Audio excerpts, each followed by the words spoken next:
Hello my dear friends, कैसे हैं आप सभी। आशा करता हूं कि आप सभी अच्छे होंगे। और आज मैं आपको बताने वाला हूं कि वोकेबलरी को किस तरह से स्ट्रॉन्ग किया जा सकता है, राइट। क्योंकि कई बच्चे ऐसे हैं जो वोकेबलरी स्ट्रॉन्ग करना चाहते हैं, लेकिन उन्हें पता नहीं है कि क्या वो तरीका है जिसकी मदद से हम अपनी वोकेबलरी को स्ट्रॉन्ग कर सकते हैं। तो मैं आपसे ये कहना चाहूँगा, सबसे पहले तो आप अपने अंदर एक किताबों को रीड करने की हैबिट डालिए। चाहे वो कोई सी भी क्लास की किताबें हों, चाहे वो थर्ड स्टैंडर्ड या फोर्थ स्टैंडर्ड की जितनी भी छोटी छोटी सीबीएसई और एनसीईआरटी बेस्ड जो किताबें आती हैं, आप उनको पढ़ सकते हैं, छोटे बच्चों की किताबें। लेकिन आप क्या है कि आप इसे डेली बेसिस पर करिए।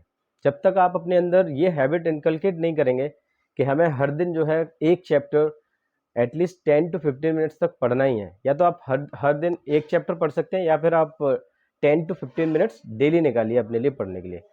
और जैसे कि आप देख सकते हैं, मैं आपको कुछ एक दो किताबें रेकमेंड करूंगा। जैसे एक हमारे पास ये किताब है सुधा मूर्ति जी की। इनकी किताबें इतनी सिंपल लैंग्वेज में लिखी रहती हैं। अभी मैं आपको बताऊंगा किस तरीके से हमें इन किताबों को पढ़कर किस तरह से नोट्स बनाने हैं और किस तरह से अपनी वोकेबलरी को स्ट्रॉन्ग करना है।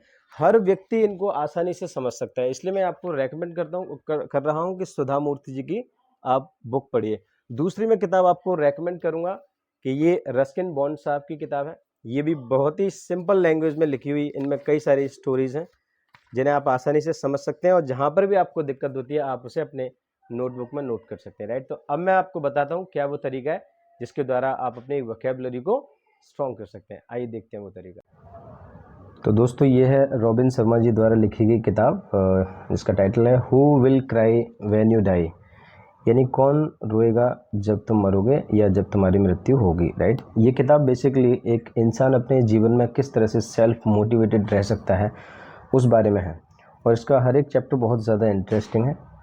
और इसलिए मैं रेकमेंड करता हूँ रॉबिन शर्मा जी की किताबें और रस्किन बॉन्ड साहब की, सुधा मूर्ति जी की, क्योंकि इन्होंने स्टोरी बेस्ड जो भी किताबें लिखी हैं बहुत ही सरल इंग्लिश में लिखी हैं, ताकि जो भी इंग्लिश लैंग्वेज को सीखना चाहते हैं, जो बिगनर्स हैं, बड़ी आसानी से इन सभी किताबों को समझ सकते हैं।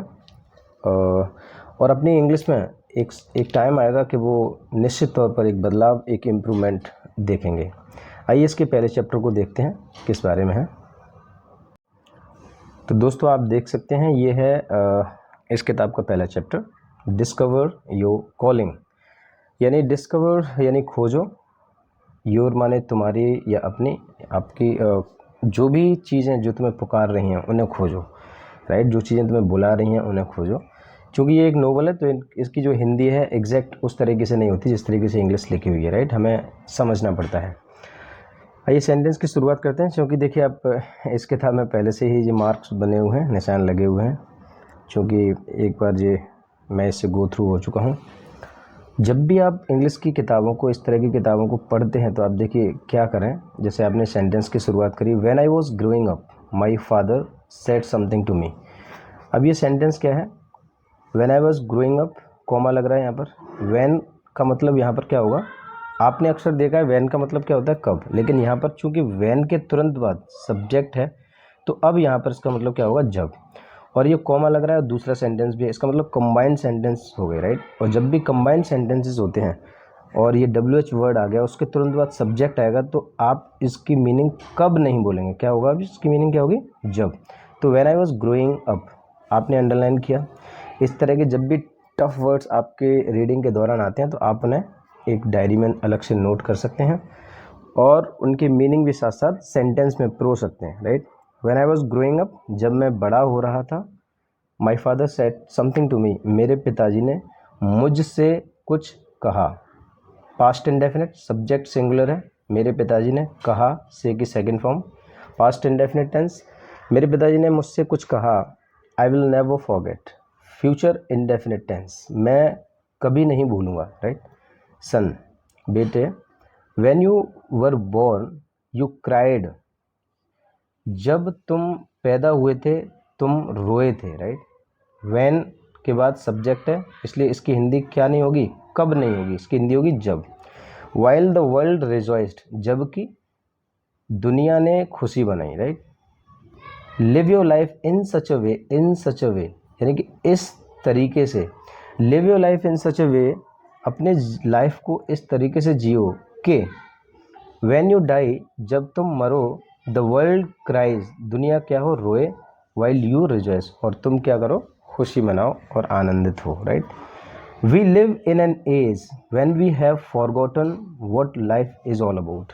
We live in an age का मतलब हम एक ऐसे युग में जी रहे हैं या एक ऐसे समय में हैं जब हम भूल चुके हैं या हमने भुला दिया है, we have forgotten what life is all about, कि दरअसल जीवन है किस बारे में, जीवन क्या चीज़ है, उस चीज़ को हमने भुला दिया है। एक ऐसे दौर में हम जी रहे हैं, right. We can easily put a person on the moon, क्या है, हम बड़े आसानी से एक व्यक्ति को चांद तक पहुंचा सकते हैं या चांद पर रख सकते हैं, कहने का मतलब, right. But we have trouble, trouble यानी जैसे ये वर्ड आ गया ट्रबल माने समस्या या परेशानी, तो आप इसे नोट कर सकते हैं अपनी नोटबुक में। साथ साथ इनकी मीनिंग्स को भी गूगल के माध्यम से आप पता करके लिख लें सेंटेंस में। ये तरीका जो है आपको क्या करेगा, एक समय में एक आपको बेहतर कमांड भी देगा वोकैबुलरी पर। But we have trouble walking across the street to meet a new neighbour, but हमें क्या समस्या होती है चलने में या जाने में। अक्रॉस द स्ट्रीट, अक्रॉस के कई सारे मीनिंग, अक्रॉस का मतलब के पार, अक्रॉस का मतलब होता है किनारे किनारे भी, right. Street to meet a new neighbour, अपने किसी एक नए पड़ोसी से मिलने में, उस तक जाने में हमें समस्या होती है। We can fire a missile across the world, हम क्या कर सकते हैं, we can fire a missile across the world, हम पूरी दुनिया में क्या है तमाम तरीके की अपनी मिसाइल्स को फायर करते रहते हैं, उनके परीक्षण करते रहते हैं। विद पिन पॉइंट एक्यूरेसी, बिल्कुल ठीक ठाक एक्यूरेसी के साथ, बिना किसी मिस्टेक के साथ। But we have trouble keeping a date with our children to go to the library, लेकिन हमें क्या समस्या होती है, एक कोई डेट फिक्स करने में, हम अपने बच्चों के साथ क्या कहाँ जा सकें, लाइब्रेरी जा सकें, उसमें हमें समस्या होती है। वी हैव ईमेल, देखिए यहाँ पर क्या है, हैव के साथ कोई भी आगे वर्ब की थर्ड फॉर्म या कोई वर्ब हमें नहीं दिख रही, इसका मतलब हैज़ और हैव जब भी सब्जेक्ट के बाद आए तो उसका मतलब होता है के पास या पास। यहाँ पर क्या दिया गया है, वी हैव ईमेल, यानी हमारे पास ईमेल है, फैक्स मशीन्स हैं, एंड डिजिटल फ़ोन्स हैं, राइट। सो दैट यानी ताकि वी कैन स्टे कनेक्टेड, आज हमारे पास ये ईमेल हैं, फैक्स मशीन्स हैं, डिजिटल फ़ोन्स हैं, ताकि हम एक दूसरे से क्या कर सकें, कनेक्टेड रह सकें, एक दूसरे के साथ जुड़ सकें, राइट। येट माने फिर भी। We live in a time where human beings have never been less connected, फिर भी क्या है, हम एक ऐसे समय में जी रहे हैं जहाँ पर क्या है, इंसान एक दूसरे के साथ बहुत कम जुड़ाव महसूस कर रहा है या बहुत लेस कनेक्टेड रह रहा है, right. We have lost touch with our humanity, हमने क्या खो दिया है, हमने इंसानियत के साथ इंसानियत के टच में रहना हम भूल गए हैं या हमने भुला दिया है, राइट। वी हैव लॉस्ट, अब देखिए हैव के साथ थर्ड फॉर्म, हैव के साथ थर्ड फॉर्म, ये क्या है, हैव के साथ थर्ड फॉर्म, यानी कि टेंस कौन सा है, ये प्रेजेंट परफेक्ट टेंस, हम ऑलरेडी कवर कर चुके हैं उसे, right.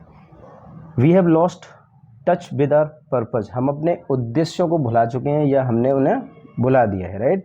We have lost sight of things, हमने क्या है, चीज़ों को देखने का जो नज़रिया है वो भुला दिया है। दैट मैटर द मोस्ट, जो बहुत ज़्यादा मायने रखता है, राइट। तो मेरे कहने का मतलब ये था कि जब भी हम इस तरह से किताबों को पढ़ते हैं, ये मैंने छोटा सा ओवरव्यू आपके सामने रखा था, क्योंकि अभी तो हम टेंस कर रहे हैं, हम धीरे धीरे एक एक करके आगे बढ़ेंगे, और जब हम वोकैबुलरी पर आएंगे तब मैं आपको एक बेहतर तरीका और बताऊंगा कि आप किस तरह से अपनी वोकैबुलरी को बिना रटे मजबूत कर सकते हैं, राइट। तो आज के लिए इतना ही, thank you very much, have a nice day.